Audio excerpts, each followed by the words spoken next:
Agora nós vamos falar sobre inovação e empreendedorismo, tirando os seus projetos do papel. Convido ao palco Paulo Quintairos, coordenador de projetos da Inova CPS. Bom dia a todos. 15 minutos, professor, adora falar, já comecei tenso. Geralmente o professor começa com 45 minutos, mas vamos lá. Eu sou professor da FATEC de Pindamonhangaba e trabalho no Núcleo de Inovação Tecnológica de todas as FATECs e ETECs, que é a Inova. Eu preparei uma agenda aqui, falar um pouco sobre o que é inovação, por que o empreendedorismo inovador é importante e como é que a gente pode ajudar as pessoas a tirarem ideias do papel, como é que a gente faz isso, inclusive dentro da Inova. Primeira coisa é que inovação é uma palavra que virou moda. E aí a gente escuta muita gente falando o termo inovação e percebe que tem uma analogia com novidade, que na verdade a pessoa queria falar novidade e usou o termo inovação. Qual é a característica da inovação? Existe inclusive lei no Brasil que define o que é inovação. E qual é a importância de conhecer essas leis? Eu vou falar mais adiante que existe dinheiro, existe recurso, inclusive público, subsidiado para aquilo que é caracterizado de fato como inovação, legalmente inclusive. A inovação envolve 3 elementos fundamentais, que é atender demandas da sociedade, ter conhecimento científico e tecnológico para fazer isso e mercado. Se não tiver mercado, se não tiver comprador, não é inovação. Eu gosto muito de uma fala do Marcelo, da FINEP, quando ele diz que o que diz se é inovação ou não é a emissão da nota fiscal. Enquanto não chegar nela, não é inovação. E ele tem razão. Porque enquanto é uma novidade, enquanto é uma invenção, mas se não atender a demanda de mercado, não consegue chegar no processo de inovação. Que tipo de inovação existe? Nós vimos aqui algumas falas sobre inovação, sempre pensando muito em produto, que eu acho que é a grande ideia que a maioria das pessoas tem. E, na verdade, a inovação é mais do que isso. Pode ser produto, processo, serviço e marketing, são as inovações reconhecidas como tal. Claro que produto no Brasil tem uma possibilidade maior de ser defendido legalmente com patentes e outros meios, outros mecanismos. Os outros meios são um pouco mais complicados. Mas a gente viu aqui várias inovações de processo e de serviço também. Todos eles são contemplados pela lei de inovação. O único que fica de fora, grande parte, é o marketing, porque a gente tem várias restrições quando são fundos legais, fundos estatais, de usar recursos para marketing. Isso não é possível. Então, acaba ficando muito de fora de todos os editais e etc. Como é que a gente pode inovar? O primeiro passo para inovar é o que a gente chama de empatia, que é conhecer o cliente. Muitas vezes as pessoas pensam sempre em inovação como algo de altíssima tecnologia. E, às vezes, você pode ter uma inovação brilhante que ela não é de altíssima tecnologia. Se nós pensarmos, por exemplo, no modelo do Uber, o que eles fizeram? Eles simplesmente continuaram fazendo o que o táxi fazia. A pessoa quer ir de um local para outro e não quer usar um transporte coletivo, quer usar um transporte individual. O que eles fizeram foi mudar o processo, mas eles continuam pegando alguém num ponto da cidade e levando para outro, por um processo diferente.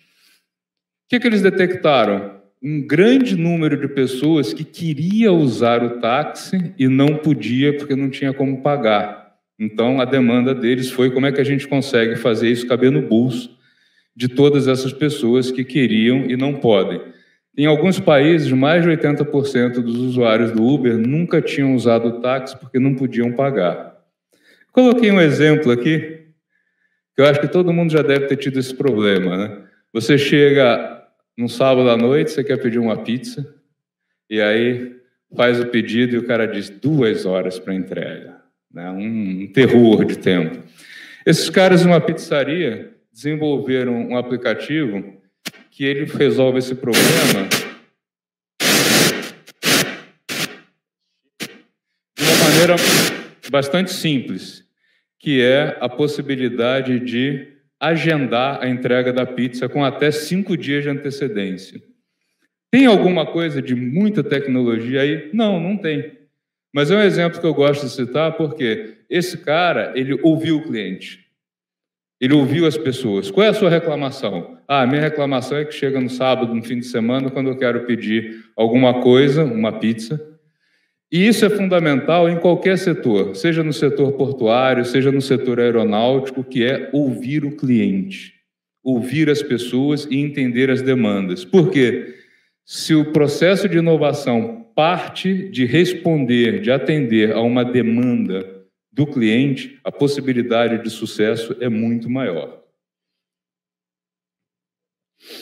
Por isso, o empreendedorismo com inovação, ele é muito importante para a gente desenvolver a nossa sociedade. Por quê? Se você entrar no mercado sem nenhum tipo de inovação, o que você vai fazer? Você vai competir por preço.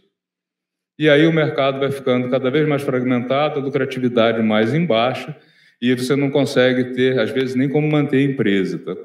Então, se a proposta de valor da inovação ela for bem definida, e o que é a tal proposta de valor? Eu sempre falo para os nossos mentorados, está aqui meu companheiro aí de coordenação, o Gerson, a gente pergunta o seguinte, o que é a proposta de valor? Por que eu compraria o seu produto e não o do concorrente?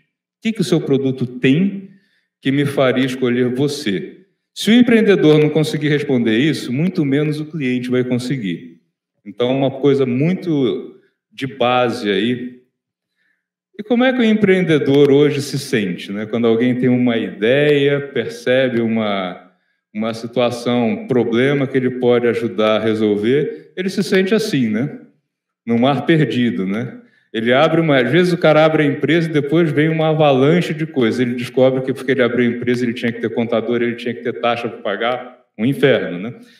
Tem muitos professores universitários que se aventuram pelo empreendedorismo e ficam assim, né? Descobrem que entraram num verdadeiro inferno. O que a gente percebe é que os ambientes de inovação, e a gente tem hoje um volume grande de ambientes de inovação, eles têm a função que é muito parecida com aquela do cercadinho para a criança aprender a andar. É o local onde você pode começar a sua empresa, começar a desenvolver sua ideia, começar uma startup, sem correr o risco de cair e se machucar. E é isso que a gente procura trabalhar em todos esses ambientes, seja na pré-incubação, na incubação, na aceleradora, no parque tecnológico, né, que vem crescendo aí em escala. Hoje a gente tem um movimento grande no Brasil todo. A gente tem, pelo menos, incubação à distância, que também já é uma forma de começar a desenvolver um projeto inovador sem cair aí nas dificuldades maiores, ou pelo menos evitar. Né? Esse processo de inovação, ele passa por esse ciclo, né? Primeiro deles, empatia, entender o cliente, ouvir o cliente, quais são os problemas que ele tem. Depois, como é que eu resolvo isso? Que é a ideação. Quais são as minhas possibilidades de resolver isso? Na sequência, vai criar um protótipo. A gente tem alguns exemplos na Inova que as pessoas chegam com não, olha, eu vou demorar a fazer o protótipo, eu quero fazer um protótipo legal. Esquece isso, cara. Rabisca o software que você quer fazer no papel. Se for produto, faz em papelão, o mais barato possível para testar. Porque na hora que você for para a fase de teste, você vai descobrir que tem que mudar. E aí, quanto mais acabado tiver o produto, mais caro vai ser para você mudar. Imagina que se você desenvolver um aplicativo. Hoje em dia, você não consegue fazer um desenvolvimento de um app com menos de 50 mil reais. 50 mil reais é ter um ticket baixo. Aí você vai testar e descobre que o cliente achou horrível a tela que você criou. Você vai gastar mais quanto para remodelar isso? Se você parte de um protótipo bem básico, bem barato, fica muito mais fácil de remodelar. E a partir dos testes você vai descobrir os erros e volta a roda. Se isso for feito dentro de um ambiente de inovação, com orientação, fica muito mais fácil e muito menos traumático. O que o ambiente de informação, o ambiente de inovação faz é tentar ajudar as pessoas a acertar esse alvo aqui, que é o seguinte: primeira coisa, desejável. A solução que você está oferecendo é vista como solução por quem vai usar? As pessoas querem, ou as empresas querem essa solução que você está oferecendo? Esse é o primeiro ponto. Sem ele não tem como começar. Segundo ponto, tecnicamente viável? Eu consigo fazer? Eu consigo entregar? Ou tem alguma coisa que usa uma tecnologia que ainda não está pronta para uso? E o último passo, como é que eu faço isso caber no bolso do cliente? Como é que eu faço isso ser financeiramente viável para a empresa existir e para que o cliente possa pagar? Seja esse cliente pessoa física ou pessoa jurídica, né? Esse ajuste, ele parece simples, mas não é. Muitas vezes a gente encontra dificuldades muito grandes em fazer com que seja financeiramente viável, tá? Como é que a gente trabalha na Inova? Agora vem nossa propaganda, né? A Inova é um órgão do Estado de São Paulo, né? Do Centro Paula Souza é o órgão que administra todas as FATECs e ETECs do Estado de São Paulo, e a gente construiu um processo em 3 etapas. O primeiro deles, que está aqui na base, é a Escola de Inovadores, que é totalmente online, totalmente gratuito e oferecido para qualquer pessoa do Estado de São Paulo. É um curso de empreendedorismo básico. O que é empreendedorismo? Como uma pessoa... Que tipo de perfil alguém deve ter para ser empreendedor? Hoje a gente tem mais ou menos 18 mil pessoas nesse curso. Roda todo semestre, tá? No final desse processo, a gente seleciona 50 projetos que vão para a fase 2, que é o vitrine. E lá a gente faz o ajuste do modelo de negócios da empresa. Faz teste, o pessoal tem que fazer teste de validação, perguntar para o cliente se o problema é um problema. No final desse processo, a gente seleciona 50 projetos, dos 50 projetos a gente seleciona 20 que vai para a última fase, que é o Acelera. O que a gente faz no Acelera? Prepara o pessoal para escrever o plano de negócios num formato em que ele possa solicitar recursos, tá? Recursos públicos ou recursos privados. A gente tem na nossa página vários casos de sucesso de áreas diferentes, né? Vocês podem dar uma olhada. A gente tem projetos na área de educação, projetos na área de cosméticos, como a Vozon, tem outros na área industrial também. Fisioatual é um projeto que eles estão construindo uma plataforma gamificada para tratar, para o fisioterapeuta usar com crianças com deficiência. Como é que esses caras começaram esses projetos? Tem dinheiro para isso? Sim. Eu coloquei aqui a propósito projetos que conseguiram recurso não reembolsável. O que é recurso não reembolsável? Recurso que você recebe, desenvolve o projeto e não precisa devolver, só precisa comprovar que o projeto foi feito, tá? Todos esses caras aí conseguiram recursos desse tipo. A Fisioatual, por exemplo, eles foram para a segunda rodada agora da FAPESP e captaram 1 milhão para desenvolver esse projeto. Então, isso vale para qualquer área, tá? Os fundos, então, eles são caracterizados hoje, essas fontes de fomento e financiamento, como reembolsável e não reembolsável, e o reembolsável subsidiado. Existem as 3 coisas. Qual é o papel de cada um deles? O não reembolsável é aquele de altíssimo risco. Você não sabe nem se o produto vai existir ou se o produto vai chegar em alguma coisa que possa ser levado para o mercado. Nesse caso, a gente sempre recomenda que seja o não reembolsável, por quê? Se der errado, tudo bem, você fez o projeto, a informação vai ser publicada e o empreendedor não ficou aí com problemas financeiros, né? O subsidiado, a fase seguinte, né, já é alguma coisa que ele não pode fazer com fundos totalmente não reembolsável, mas ele entra com capital subsidiado por alguém, e o totalmente reembolsável aí já é uma fase mais avançada, né?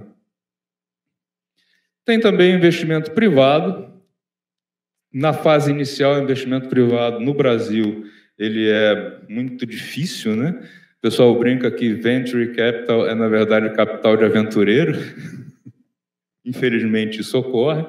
E onde é que estão essas fontes? A gente tem hoje, no Brasil, cobertura para todas as fases de uma empresa, tá? Eu coloquei aqui embaixo A TRL, não sei se todos estão familiarizados, TRL é uma escala utilizada hoje oficialmente pelo governo federal, inclusive, que ela mede maturidade tecnológica de qualquer projeto. Ela vai desde a pesquisa aplicada básica, que é quando você tem dúvida se o produto é viável ou não é, se ele pode existir, até entrar no mercado. Então, hoje a gente tem, na parte básica, o Estado de São Paulo é privilegiado, pesquisa básica, a gente tem a FAPESP com um programa enorme de empreendedorismo inovador. Na fase seguinte, que já começa a se aproximar ali do Vale da Morte, entram ainda alguns laboratórios públicos. Desenvolvimento tecnológico, fase 5 a 7, praticamente fica só a FINEP.